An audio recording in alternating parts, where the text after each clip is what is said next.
menyatakan seseorang ditersangka itu adalah pihak penyidik sendiri. Tapi ini kan dari luar tiba-tiba menyatakan demikian. Apakah informasi ini dari dalam Barreskrim atau ini informasi sesat begitu? Ternyata setelah dicek nggak ada yang bicara itu keluar dan memang ini informasi sesat dan memang yang disampaikan Bang Hotman adalah berita-berita hoax mengenai tersangka 2 orang yang sebagai tadinya terlapor di Barreskrim dalam perkara laporan Penutara begitu. Artinya Bang Firdaus sebagai klien Abang statusnya masih sebagai rakyat yang belum tersangka ya? Ya saksi aja dia sebagai saksi begitu. Jadi itu dia. Ini kan penyebaran hoax akan jalur hukum lainnya, Bang. Ya tergantung ini apakah Enggak, saya kasihan sama Hotman. Enggak, biar saya kasihan, dia udah kalah. Dia nggak bisa menjaring Rasman, terus berita hoaxnya disebar kemana-mana. Dia udah kalah mutlak 7-0 sama saya si Hotman Paris. Jadi Hotman ya, kau nggak usah berpolitik. Ya, kau nggak usah main sabun, nggak usah siram-siram pakai aqua segala, orang-orang kasihan ya. Lu tuh nggak ada apa-apanya Hotman, lu tuh nggak ada apa-apanya, udah kalah telak sama gue 7-0 Hotman ya. Urusan diri lu aja yang dihina sama Bang Rasman, lu nggak bisa menjaring Rasman sampai sekarang. Kan gue udah bilang urusan lu tuh sama gue, lu nggak bakal menang Hotman ya. Kamu tuh nggak bakal menang walaupun kamu senior saya Hotman ya. Kau tuh dari segala segi, cuman beruntung aja Tuhan ngasih kau tuh Lamborghini sama berlian itu aja. Kalau otak mungkin benaran saya, menangan saya gitu loh. Ayo kita debat di hot room ya. Untungnya kau dikasih hadiah sama Tuhan Yang Maha Esa ya, Lamborghini sama berlian. Tapi kalau masalah skill di hukum, mohon maaf Hotman, gak usah lawan senior saya. Kau sama saya aja tumbang di 7-0 ya Hotman ya. udah punya Lamborghini belum? Baru mau nyicil. Oke. Ada lagi nggak?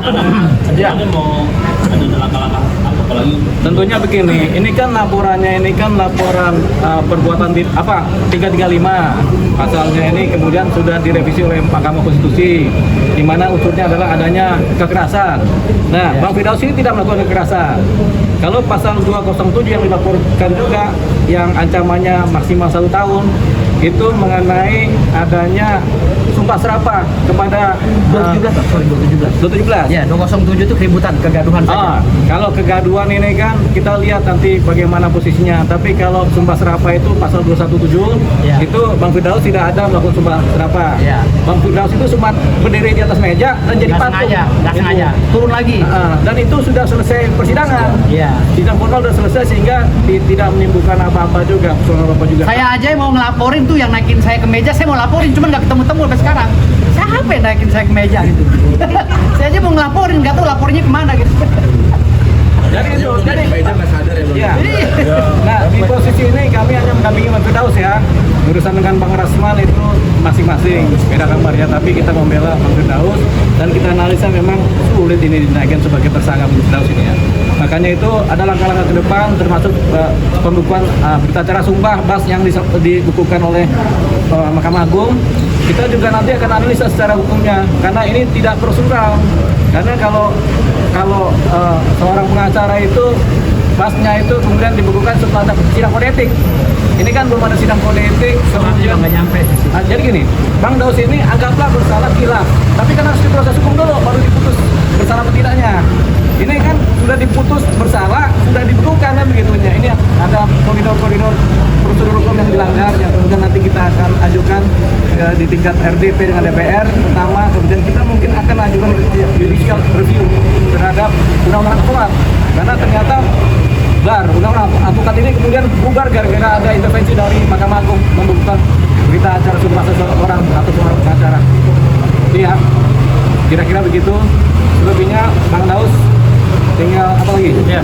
Jadi itu aja. Jadi masalah pembekuan saya sampai saat sekarang Mahkamah Agung pun belum menegaskan bahwa saya ini sudah tidak jadi lagi advokat. Buktinya saya mengajukan sumpah ulang kemarin jawaban mereka saya masih advokat. Namun sedang dibekukan. Jadi kalau dibekukan kapan? SQ aja, SQ es kemong dibekukannya ada cairnya. Ini bekukan ini kok saya disamain sama apa? SN di dalam gentong kan? Iya dalam gentong. Kalau dalam gentong ya nggak cair. Oke Pak Ketua Mahkamah Agung, saya minta maaf ya, mudah-mudahan saya bisa dicairkan lagi, saya bisa sidang lagi ya. Kalau advokat saya masih di advokat, Dan saya juga jadi ketua umum Pembasmi sekarang ini. Legalnya jelas dari Dirjen AU, artinya pengakuan saya sebagai advokat sudah dilegalkan oleh negara. Jadi nggak ada bantahan lagi. Jadi harapan saya kepada Ketua Mahkamah Agung dan Ketua Pengadilan Tinggi Banten, mohon dicairkan. Dan saya sudah berkali-kali, 8 kali, 9 kali sama ini minta maaf. Minta maaf atas kekhilafan saya itu aja. Oke, makasih banyak. Bang.